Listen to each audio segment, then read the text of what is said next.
오늘 말씀은 베드로 전서 1장하고 2장 1절로 10절까지인데요. 여러분 성경 있으시면 성경을 펴시고 없으시면은 그 폰에 그 성경을 한번 봐주시기 바랍니다. 오늘 말씀 읽어가면서 같이 보겠습니다. 오늘 말씀 먼저 베드로전서 1장 1절로 2절 말씀 같이 보시겠습니다. 같이 한번 우리 봉독하실까요? 예수 그리스도의 사도 베드로는 본도, 갈라디아, 갑바도기아, 아시아와 비두니아에 흩어진 나그네 곧 하나님 아버지 미리 하심을 따라 성령이 거룩게 하심으로 순종함과 예수 그리스도의 피뿌림을 얻기 위하여 택하심을 받은 자들에게 편지하노니 은혜와 평강이 너에게 더욱 많을지어다. 아멘. 하나님 아버지 감사합니다. 저희가 정말 몇 달 만에 저희가 주님 전에 나와서 같이 이렇게 예배드리게 하여 주셔서 감사합니다. 주님, 우리 성전에서 예배드리는 게 멈추지 않도록 하나님 도와주시기를 원합니다. 아버지 하나님, 저희를 이 코로나 바이러스로부터 지켜주시고 또 아버지 하나님, 또 속히 백신과 치료약이 개발되어져서 많은 고통받는 사람들이 이 고통에서 자유할 수 있도록 주님 도와주시옵소서. 예수님의 이름으로 기도드렸습니다. 아멘. 우리가 이 땅에 사는 동안 고통, 고난, 서퍼링, 하드십을 피해갈 수가 없습니다. 지금 이 순간도 사실 많은 사람들이 고통받고 있는 사람, 고난 가운데 눌려서 신음하고 아파하는 분들이 많이 있을 것입니다. 그래서 우리는 어떻게 이 고난의 문제를 풀 수 있을까? 해결하려고 노력합니다. 그런데 하나를 풀고 나면 어떻게 해요? 또 다른 고통, 또 다른 문제가 찾아옵니다. 우리가 어떻게 이러한 고통을 풀어낼 수 있을까요? 어쩌면 우리가 하나 풀면 또 다른 게 오기 때문에 풀려 하기보다는 사실 고통을 삶의 일부로 받아들이고 그것과 함께 지내야 될 것 같기도 합니다. 그런데 어떻게 하면 이 고통을 우리가 풀어내서 아파하지 않고 함께 갈 수 있을까요? 그에 대한 대답을 베드로전서가 해주고 있습니다. 베드로전서는 한마디로 보면은 고통, 고난에 대한 책입니다. 참고로 제가 요즘 이 책을 거의 한 권씩 이렇게 한 주나 두 주에 걸쳐서 이렇게 하고 있습니다. 말씀드렸듯이 그렇게 하는 이유는 이사야 28장 10절로 13절에서 이렇게 말씀하고 있습니다. 경계에 경계를 더하며 교훈에 교훈을 더하지만 여기서도 조금 저기서 조금 파편적으로 알고 있다는 사실이에요. 좀 우리 그리스도인들이 성장하면은 좀 이렇게 퍼즐 맞추듯이 전체적으로 좀 갖고 있어야 되지 않겠습니까? 그런 의미에서 우리가 한 권에 이렇게 퍼즐이라도 이렇게 제대로 맞춰가면서 그렇게 하고 있으니까 여러분 이해해 주시고 여러분 같이 이렇게 따라와 주시기를 부탁드리겠습니다. 우리가 오늘 보고 있는 이 말씀은 사실 베드로전서가 이 지금의 그 터키 지역인 소아시아 지역인 그 이스탄불, 지금 터키 이스탄불에서 이 지중해 쪽으로 이 서쪽으로 가면 나오는 지역들이 있는데 거기가 바로 이 본도, 갈라디아, 갑바도기아, 아시아, 비두니아 지역입니다. 이 지역에 이제 교회가 세워졌는데 이 교회들은 특별히 사도 베드로가 세운 교회입니다. 여러분, 사도 베드로는 사실 유대인의 그 사도로 부르심을 받지 않았습니까? 그런데 이제 교회가 예루살렘에서 잘 세워지고 난 후 이 아시아 지역으로 와서 이 세운 교회들이 바로 이 본도, 갈라디아, 갑바도기아, 아시아, 비두니아에 있는 교회들입니다. 이 교회들에게 편지를 보냈는데 편지를 보낸 목적은 이 베드로전서가 기록된 해를 보면 알 수가 있습니다. 여러분, 언제 기록되었다고 해요? 베드로전서가 AD 63년에서 65년 사이에 기록됐는데 AD 64년에 역사적으로 엄청난 사건이 일어나요. 로마에서. 여러분, 그 사건이 뭔지 아세요? 네로 황제가, 시전 네로가 그 로마를 불태우고 그 원인을 누구에게 돌렸어요? 그리스도인들에게 돌리고 그리스도인들의 박해가 대대적으로 시작된 해입니다. 그리고 로마에서 시작된 그리스도인들에 대한 박해가 핍박이 로마 전역으로 퍼져가고 있어요. 어떻게 보면 지금도 이 교회들이 사실 많이 핍박을 받고 있어요. 그리고 이 핍박이 의미하는 것 중에 한 가지는 뭐예요? 말세로 더 가까이 가고 있다는 사실이에요. 세상 끝으로 갈수록 뭐가 심해져요? 교회에 대한 핍박이 강해집니다. 그래서 지금 한국에도 애매하게 많은 교회들이 지금 예배가 금지당하고 있습니다.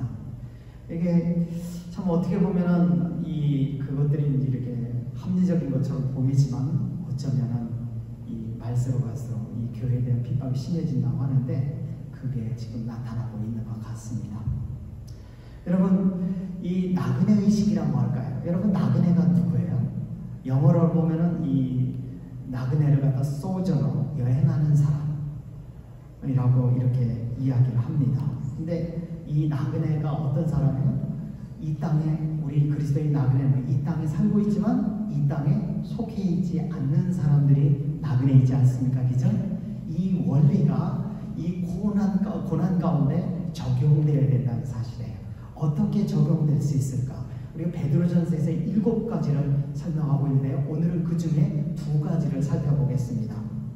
여러분, 우리 그리스도인들이 누구입니까?에 대해서 2절로부터 9절에서 답하고 있는데 우리 같이 한번 2절을 보면은 여기 보면은 2절에서 보면 곧 하나님 아버지 미리 아심을 따라 성령이 거룩히 하심으로 순종함과 예수 그리스도의 핏부림을 얻기 위하여 택하심을 받은 자들에게 편지하노니 은혜와 평강이 너에게 더욱 많은지어다.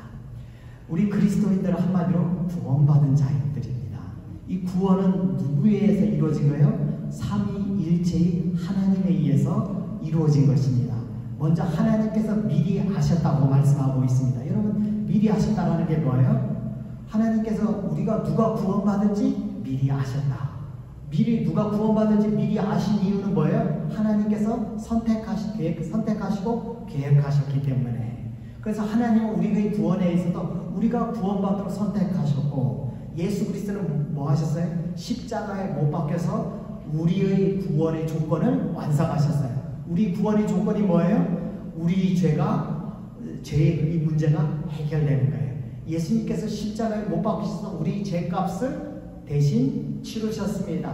구원의 조건을 예수님께서 완성하셨고, 그 다음에 성령님께서 거룩하게 하심으로, 여기서 거룩이라는 단어가 나와요. 성령께서 거룩게 하셨다는 하는데, 거룩은 3가지의 고도 의미를 가지고 있어요. 첫 번째, 거룩은 분리하다, 구별하다, 분리하다, 세퍼레이시키다라는 의미가 있고, 2번째는 정결하게 하다, 깨끗하게 하다는 의미가 있고, 3번째 거룩은 어서오세요.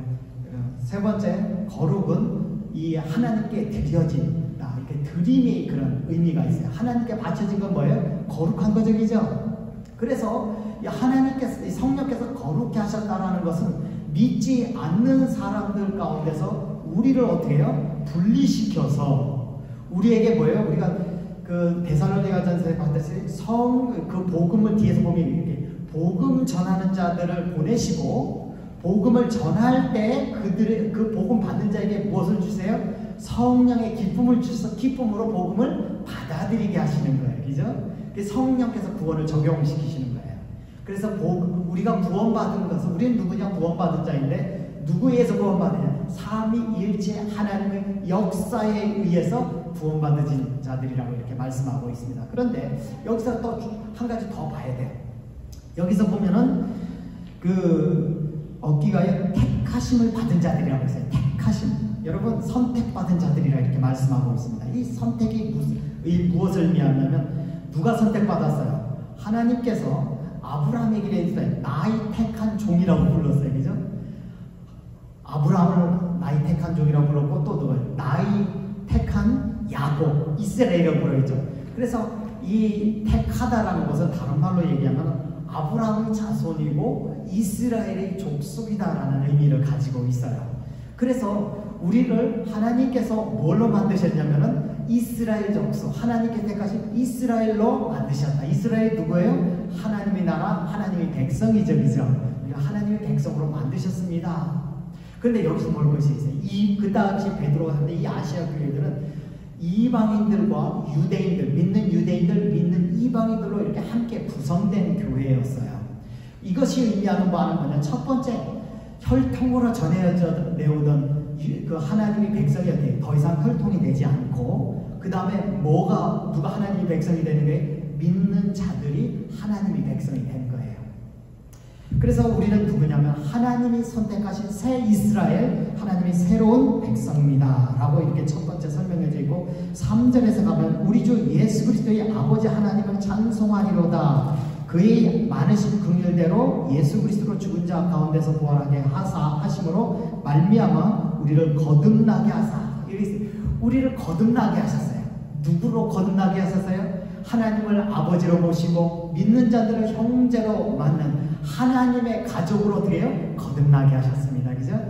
우리 정체성이 뭐예요? 우리는 하나님이 선택받은 하나님의 새로운 이스라엘이며 새로운 이스라엘 족속입니다. 두 번째로 우리가 누구입니까? 믿는 자들은 이 하나님께서 하나님이 가족이 되게 하신 사람들입니다. 그리고 부활하사 산수망이 있다고 했어요. 여러분, 부활이 뭘까요? 부활은 죽음에서 살아나는 거죠. 그죠? 살아나는데 뭐냐면 여기서 뒤에서 산소망이 있어요. 부활했기 때문에 무슨 소망? 앞으로 영원히 살 소망이 있어요. 영원한 삶에 대한 소망을 가진 자들. 그 다음에 4절에 썩지 않고 더럽지 않고 쇠하지 아니하는 유업을 잊게 하시는 이 유업은 곧 너희를 위하여 하늘에 간직하신 것이라. 우리는 이 하나님께 주시는 유업이 있어요. 이 부모를 잘 만나면 뭐가 있어요? 유산, 유업이 있죠. 그죠? 그런 것처럼 하나님 아버지가 이 온 천지만물을 다 가지셨는데 특별히 우리에게 뭐예요? 하나님의 자녀가 된 기념으로 우리에게 유산을 주시는데 그 유산이 뭐다? 천국이다라는 것입니다.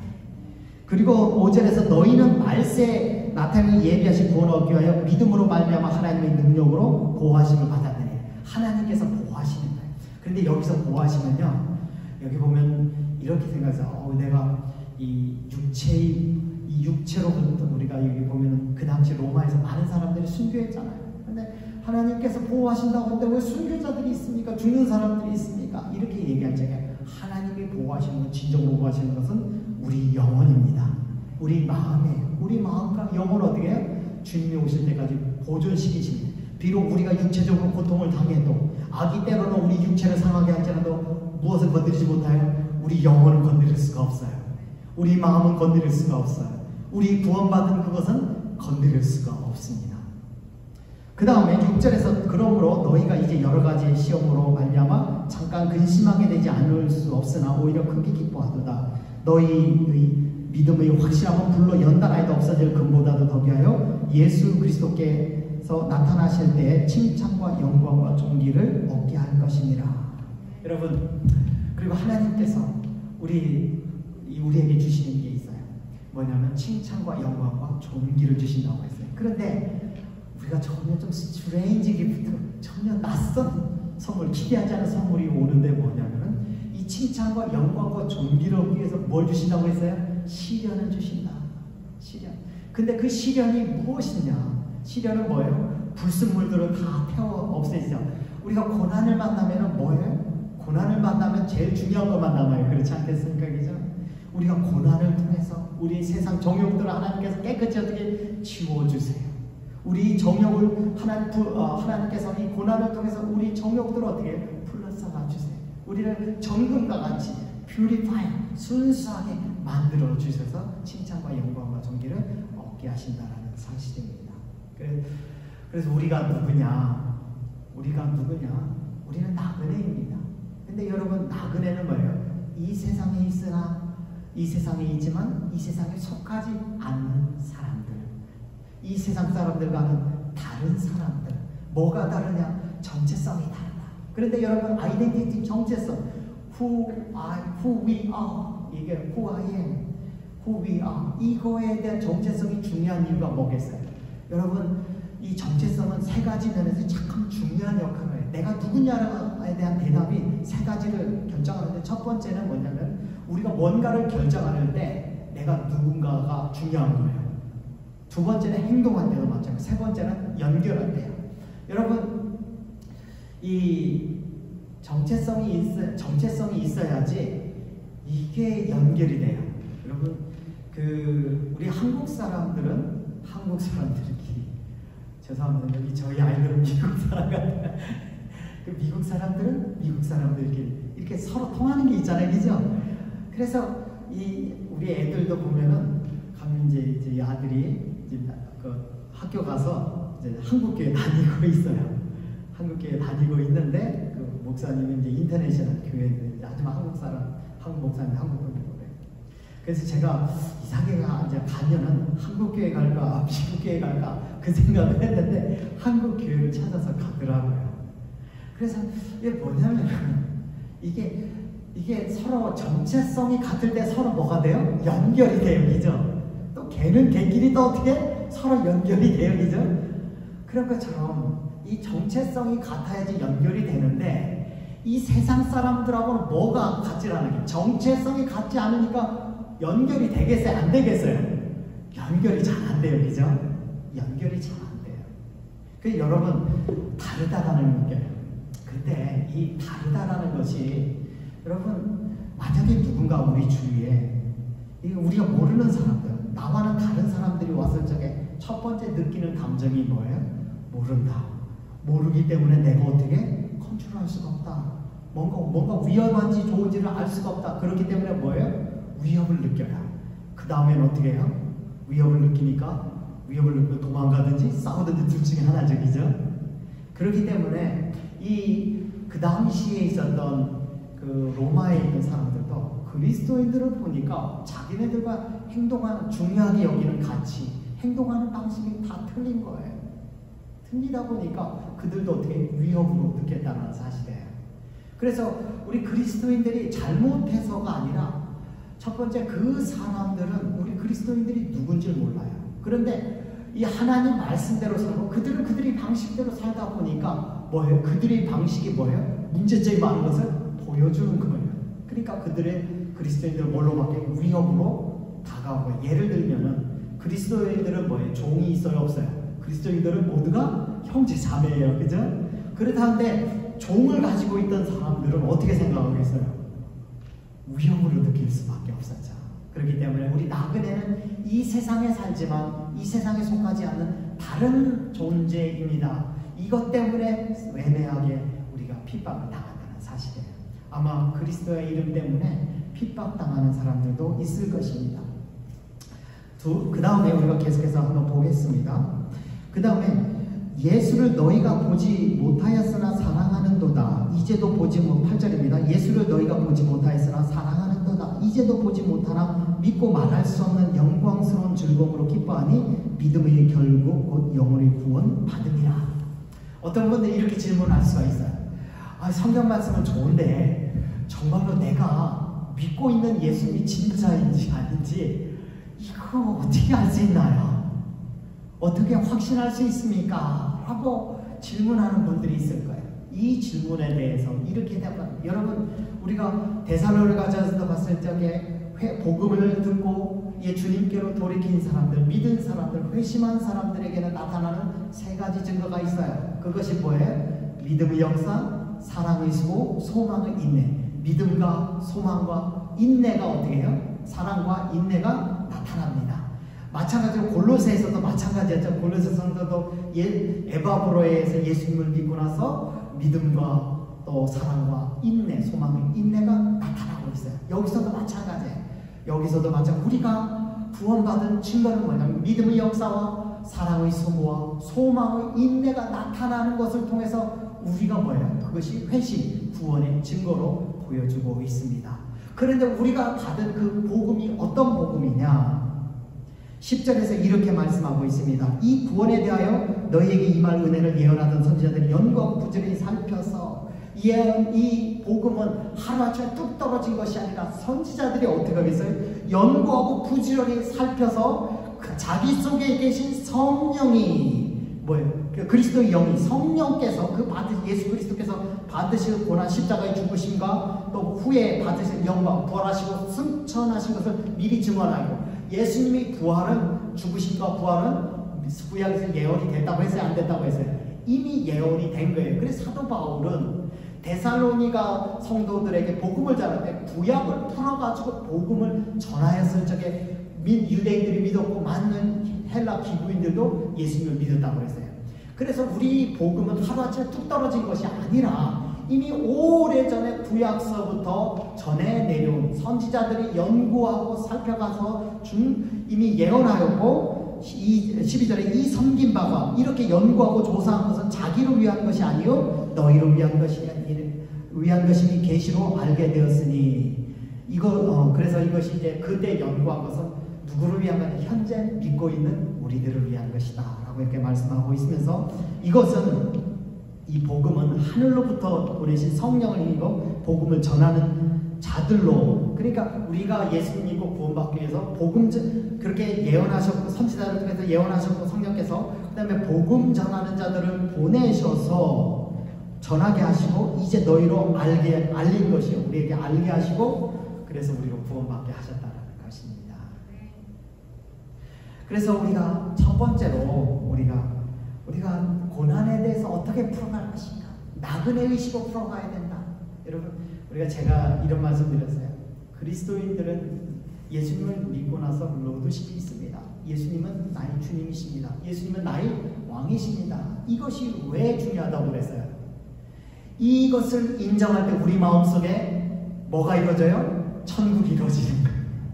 예수님이 왕이시라는 것은 뭐예요? 예수님이 법을 주신다는 것이요. 민주주의는 뭐예요? 사람들이 법을 세우지만 하나님 나라는 왕국이에요. 하나님이 왕이시고 하나님이 법을 주세요. 그 법을 따라 살면은 우리가 뭐예요? 우리 마음속에 천국이 일어나는 거예요. 그죠? 천국에 뭐라고 그랬어요? 로마서 14장 17절에서 뭐예요? 천국은 뭐예요? 의와 희락과 화평이라고 했어요. 그래서 이 마음이 이루어진다고 말씀드렸습니다. 그런데 이제 12절에서는 두 번째로 나그네는 뭐냐? 나그네는 뭐예요? 항상 떠날 준비를 하는 사람이죠. 그죠? 나그네는 정착하지 않아요. 그죠? 떠나요. 떠나는데 여행하는 사람들은 떠나요. 목적지를 향해서 떠나요. 떠나기 때문에 항상 무엇을 해야 된다? 떠날 준비를 해야 된다. 우리가 어디를 향해서 떠나는 거예요? 하나님 나라를 향해서 떠나는 것입니다. 우리는 언제 하나님 나라가 우리에게 주어져요? 예수님께서 재림하실 적에. 예수님께서 재림하실 적에 우리는 주님이 오시면 바로 떠날 수 있게 하나님 나라로 떠날 수 있게 준비하라. 그것이 바로 나그네 의식이에요. 나그네는 떠날 준비를 하면 어떻게? 나그네는 산다라는 게 사실 여러분 여행하는 거 좋아하시는 분 있습니까? 어렸을 때는 좋아하는데 나이가 들어가면 여행하는 거 좋아해요? 안 좋아해요? 안 좋아해요. 나가서 자는 게 정말 먹는 것도 불편하고 자는 것도 불편하고 다 불편해요. 그죠? 그렇지만 나그네가 그런 불편을 참는 이유는 뭐예요? 돌아갈 집으로 있기 때문에. 집으로 돌아가기 때문에. 우리가 돌아갈 본향 집이 어디라고 해서요? 하나님 나라라고 했어요. 예수님 오실 때 우리에게 거기에 들어가는데 거기에 들어갈 수 있도록 우리는 뭐를 해야 된다? 준비를 해야 된다. 나그네는 그렇게 잠시 고통받고 고난받고 하는 것이 우리는 그것들에 대해서 우리는 이곳이 살 곳이 아니기 때문에 우리는 그렇게 그것들에 대해서 개념치 않습니다. 나그네 의식 가지고 있으면 고난이나 고통이 그렇게 크게 문제가 되지 않고 그냥 잠시니까 그걸 참고 간다. 우리는 인내할 수가 있어요. 근데 없으면 어떻게 못 참죠. 이런 세상에 내가 어떻게 가요? 내가 어떻게 이런 대접을 받아야 되냐? 못 참죠. 그럼 나그네 의식을 있는 사람들은 참는다. 그런데 그 하나님 나라에 들어가기 위해서 어떻게 준비해야 되느냐? 이제 보면은 이스라엘 백성이 출애굽을 해서 가나안에 들어가는 것처럼 우리도 준비를 해야 된다는 것입니다. 여러분 어떻게 준비해야 된다고요? 이스라엘 백성이 출애굽하는 것처럼 준비를 해야 된다. 그래서 우리가 하나님 나라에 들어가는 것, 예수님께서 재림하실 적에 하나님 나라에 들어가는 것은 제2의 출애굽이다. 이스라엘 백성이 3,500년 전에 모세와 함께 출애굽해서 가나안에 들어간 것이 제1의 출애굽이라면 오늘 말씀에서 보여주는 제2의 출애굽은 그리스도인들이 천국 하나님 나라에 들어가는 것이다. 이렇게 말씀하고 있습니다. 어떻게 들어가는지 한번 잠깐 보겠습니다. 13절에 보면 그러므로 너희 마음의 허리를 동이고 근신하여 예수 그리스도께서 나타나실 때에 너희에게 가져다 주실 은혜를 온전히 바랄지어다 라고 이렇게 말씀하고 있습니다. 여기 보면 허리를 동인다 나온다. 출애굽기 12장인가요? 보면은 이 이스라엘 백성이 그 출애굽하기 전에 바로 나가기 전에 전날 밤에 이스라엘 사람들이 어떻게 했어요? 허리를 동이고 잤어요. 동이고 준비했어요. 허리를 동인다는 건 언제든지 떠날 준비를 한다는 거죠. 언제든지 떠날 준비. 뭐가 되면 모세가 이래요. 이스라엘 백성들은 일어나서 떠나라는 소리가 들리면 어떻게 해요? 즉시 떠날 수 있게 그렇게 준비를 하는 거예요. 우리도 떠나야 돼요. 언제 떠나야 돼요? 주의 음성이 들리면. 데살로니가서 4장 16절 17절에서 주께서 호령과 천사장의 소리와 주께서 그래요. 내가 내려가 호령이 난다. 소리가 들린다. 내가 내려가니 죽은 자들은 일어나고 산 그리스도인들은 휴거를 준비하라는 소리가 딱 떨어지는 순간 어떻게 해요? 우리는 죽은 사람들은 부활이 일어나고 우리 사는 사람들은 공중으로 어떻게 해요? 휴거가 일어나죠. 그죠? 그 소리를 들을 수 있도록 어떻게 해요? 그 소리를 들으니까 허리를 들고 귀를 어떻게 바짝 세우고 있어라. 이 뜻인 것입니다. 그 다음에 근신하라 라고 했어요. 근신은 뭐냐면은 이게 뭐냐면 자기를 셀프 컨트롤, 자기를 절제하고 조절하라. 뭐로부터 조절하냐면은 뭐냐면은 너희가 순종하는 자식들처럼 전에 알지 못할 때 따르던 너희 사욕을 본받지 말고. 여기 사욕이라고 했어요. 이스라엘 백성을 노예로 삼는 사람들은 애국이었어요. 이집트의 바로였어요. 그죠? 그러나 우리 그리스도인들은 그 전에 이스라엘 백성은 출애굽할 적에 바로에게서 이집트에서 벗어났지만, 이집트의 노예에서 벗어났지만 우리 그리스도인들은 뭐의 노예로부터 벗어나는 거예요? 죄의 노예, 그 욕심, 욕정, 사탄의 노예로부터 벗어나는 거예요. 그죠? 그렇게 하기 위해서는 우리가 뭐를 해야 된다고 해서 근신해야 된다고 해요. 근신한다는 건 뭐냐면 셀프 컨트롤 하는 거예요. 그런 것에 빠지지 말도록. 그런 게 빠지면 우리가 어떻게 돼요? 하나님으로부터 멀어지기 때문에. 하나님으로부터 멀어지기 때문에. 멀어지지 않도록 우리가 근신하라. 이렇게 말씀하고 있습니다. 그러면서 오직 너희를 부르신 거룩한 이처럼 너희도 모든 행실에 거룩한 자가 돼요. 이 거룩이라는 것은 뭐냐면은 아까도 얘기했듯이 이 거룩은 세 가지 의미가 있어요. 분리, 그 다음에 정결, 그 다음에 뭐야? 하나님께 드려지는 거예요. 그래서 이 거룩은 뭐냐면 거룩은 행동, 실제적으로 이 거룩하다라는 것은 뭐냐면 내가 세상 사람들로부터 분리돼서 하나님께로 나아가는 것이다. 하나님께로. 그래서 그 누구를 따라가는 거예요? 모세를 따라갔을 적에 출애굽할 수 있었던 것처럼 주님의 음성을 듣고 주님을 따라갈 적에 우리는 바로 하나님 나라에 들어갈 수 있다는 것입니다. 그래서 우리 그리스도인들이 제2의 출애굽인 하나님 나라에 들어가기 위해서는 우리가 이 허리를 동이고 근신하고 있어야 된다. 이렇게 말씀하고 있습니다. 그 다음에 우리가 볼 것은 18절에서 보면 너희가 알거니와 너희 조상이 물려준 행실에서 대속함을 받은 것은 은이나 금같이 없어질 것으로 하는 것이 아니요 오직 흠없고 점없는 어린 양 같은 그리스도의 보배로운 피로 된 것이니라. 여러분 이스라엘 백성이 출애굽할 적에 뭐를 발랐어요? 어린 양을 잡고 문설주의 피를 발랐어요. 발랐을 때 뭐가 지나갔어요? 죽음의 사자가 건너댔어요. 죽음의 사자가. 여러분 죽음은 뭐예요? 성경에서 우리 지금 신약에서의 죽음은 뭐예요? 하나님과 영원히 분리되는 거예요. 기죠? 죽음의 사자가 찾아온다는 것은 주님 하나님과 어떻게 영원히 분리되는 거예요. 그렇지 않고 그런 죽음의 사자가 건너뛰기 위해서 필요한 게 어린 양의 피인데 그 어린 양의 피는 누구? 예수 그리스도의 피예요. 예수 그리스도의 피가 우리에게 뿌려졌기 때문에 우리는 죽음의 사자가 우리를 건너가고 우리는 하나님 앞으로 갈 수가 있습니다. 그래서 믿지 않는 사람들은 뭐예요? 예수 그리스도의 피로 뭐를 옷을 입어라. 예수 그리스도의 피 뿌림을 받으라 라고 이렇게 말씀하고 있는 것입니다. 이것이 두 번째. 아직 예수님을 믿지 않고 있는 분들은 예수님 하나님 앞에 내가 죄인임을 고백하고 예수님 내가 죄인입니다. 예수님께서 나를 위해서 십자가에 죽으시고 나의 죄를 위해서 죽으시고 부활하셔서 감사합니다. 이 예수님을 내 마음의 구세주와 주님으로 모셔드립니다. 내 마음에 들어오셔서 나의 주님이 되어주시옵소서. 나의 구세주가 되어주시옵소서. 나의 왕이 되어주십시오 라고 이렇게 기도를 하면 예수님이 피뿌림을 받는 거예요. 그죠? 그래서 두 번째로 그런 것이 필요하고 세 번째로는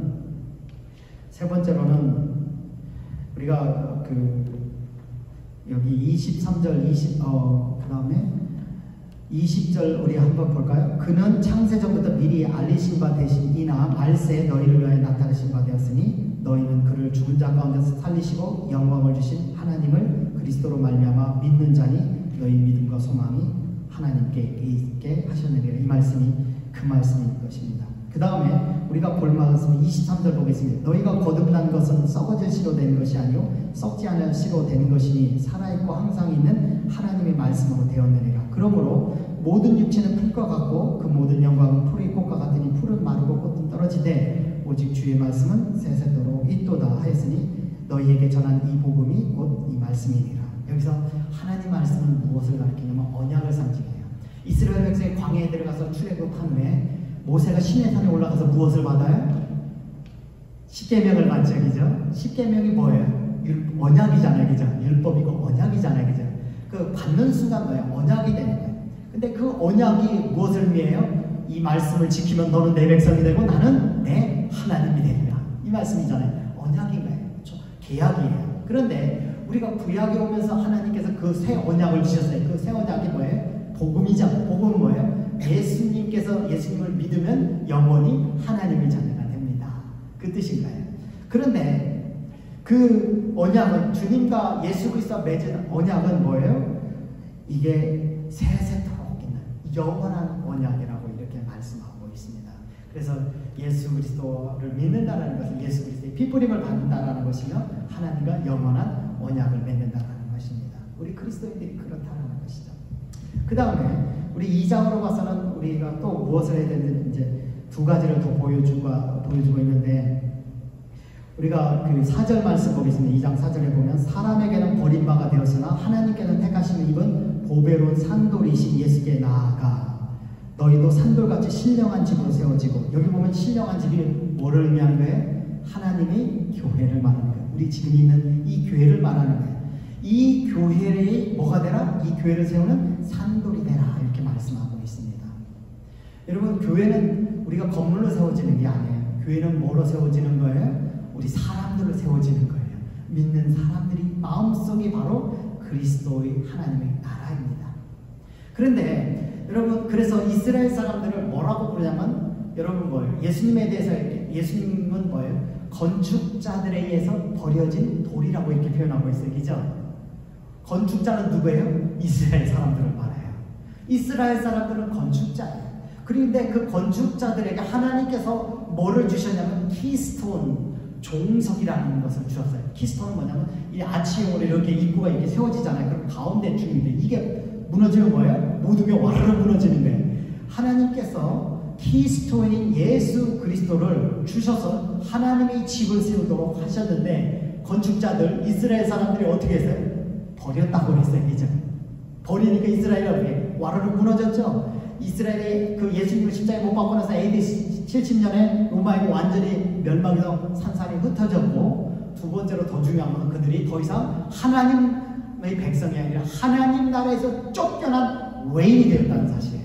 지금은 더 이상 하나님 백성이 아니라 그들이 이제는 하나님 나라에서 어떤 자들에 대해 이방인들이 돼버린 거예요.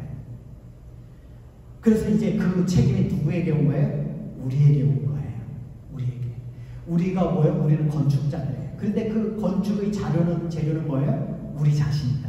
우리 자신으로 산 돌이 되어서 이 돌로서 하나님의 성전을 지어야 된다. 여러분 이스라엘 백성이 모세가 시내산에서 올라가서 하나님 말씀을 받고 십계명을 받고 또 율법을 받았죠. 그 율법의 많은 부분이 또 뭐에 대한 거예요? 레위기에 나오는 성소에 대한 민수기 신명기에 대한 성전에 대한 것이죠. 그죠? 성전을 지었어요. 우리가 하나님과 언약을 맺은 다음에 천국에 들어가기 전에 우리는 무엇을 하는 사람이 돼요? 하나님의 집을 짓는 사람들이 돼야 돼요. 우리가 여행하는 데는 목적이 있어요. 그죠? 우리가 어디를 통과하면 거기를 들르는 목적이 있어요. 그죠? 우리가 이 땅을 들르는 목적이 뭐예요? 바로 우리가 구원받고 또 하나는 뭐예요? 하나님의 집을 세우는 그 사명을 이루기 위해서 하나님께서 이 땅에 남겨두신 거라는 사실입니다. 그래서 우리에게 그 다음에 우리에게 주신 게 그래서 우리가 그 우리가 옷을 동여매고 근신하며 준비해야 되고 그 다음 예수님이 피로 뿌림받고 예수님 언약을 맺으며 준비해야 되고 하나님의 성전을 지어야 되고 또 하나는 그 다음에 우리에게 그 뒤에 보면은 이런 말씀이 있습니다. 9절 9절 말씀에 그러나 너희는 택하신 족속이요 왕같은 제사장들이요 거룩한 나라요 그의 소유가 된 백성이니 이는 너희를 어두운 데서 불러내어 그의 기이한 빛에 들어가게 하시니 아름다운 덕을 선전하게 하려 하심이라. 이 말씀이 여기서 보면은 우리는 뭐가 돼야 된다고 해요? 우리는 택하신 족속이고 왕같은 제사장들이고 거룩한 나라라고 했습니다. 우리는 택하신 족속은 하나님이 선택받은 새 이스라엘임을 이미 말씀드렸고 왕같은 제사장이라고 했습니다. 우리는 제사장이 돼야 돼요. 성전에서 우리 자신이 돌이 되어서 재료가 되어서 이 하나님의 교회를 지어야 되지만 또 뿐만 아니라 우리 자신이 뭐가 돼야 된다고 했어요? 제사장이 되어야 돼요. 성전에는 누가 있어요? 제사장이 있죠. 제가 제사장이 아니에요. 저는 아니에요.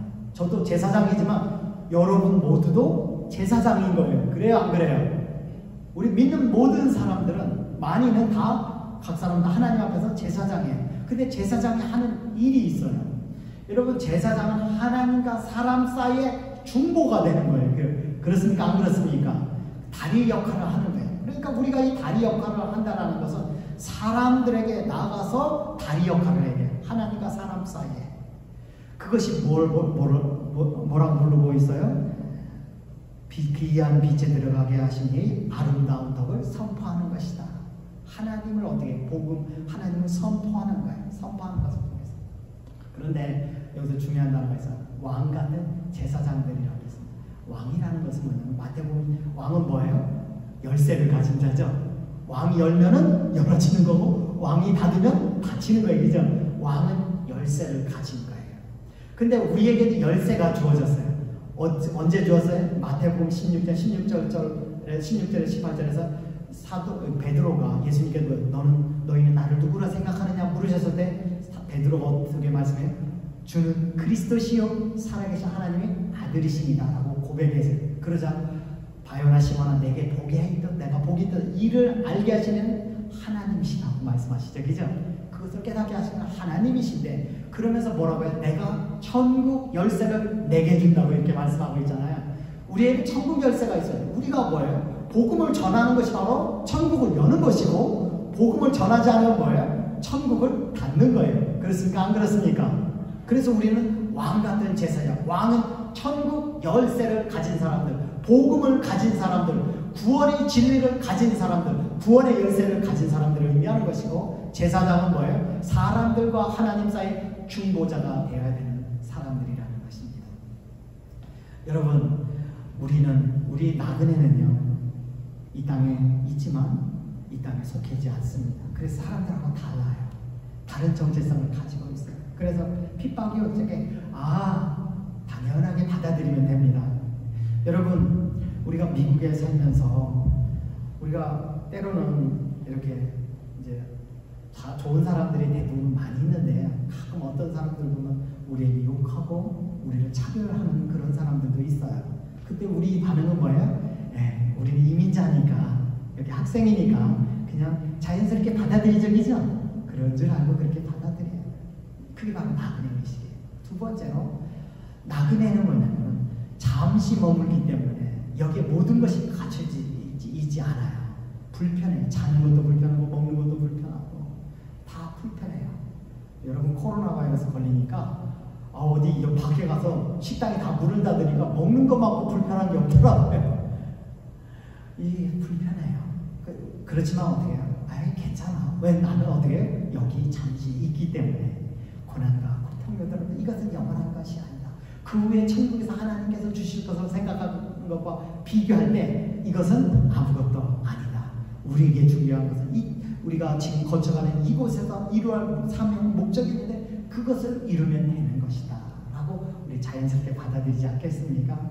여러분, 나그네 의식으로 이 땅에 살아갈 적에 오는 고통과 어려움들을 녹여내고 일부러 받아들이고 자연스럽게 그것을 받아들이시고 승화시키는 가운데 여러분들의 삶이 복된 삶이 되시기를 예수님의 이름으로 축원합니다. 잠깐 기도하시는데 잠깐 여러분 누구나 여기 있는 분들 중에 고난이 없고 고통이 없는 사람은 없을 것입니다. 다 삶의 영역에서 있습니다. 우리는 하나님 앞에 주님 제발 이 문제를 가져가 주십시오.